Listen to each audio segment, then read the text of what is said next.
in various markets. The newly appointed Indian ambassador to the Republic of the Philippines, Harsh Kumar Jain, on Friday met Tourism, Arts and Culture Minister Paul Lyngdoh in Shillong.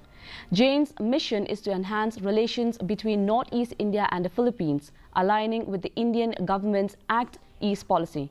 He expressed his admiration for Meghalaya's beauty and potential, seeking to promote cultural and educational exchanges. He also offered support for students from the region studying abroad and encouraged them to connect with the embassy in Manila. To the officials and also make visit to some of the places and You are perhaps aware about Act East policy of the Government of India, which primarily the objective is to promote relations between the northeast region of India and countries of the ASEAN, in the Southeast Asia.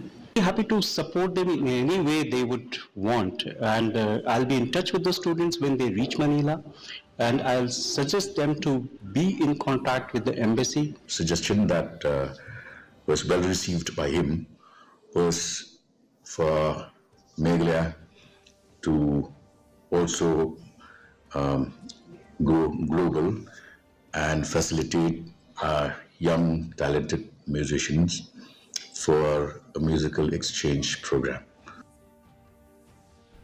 As the Gambegre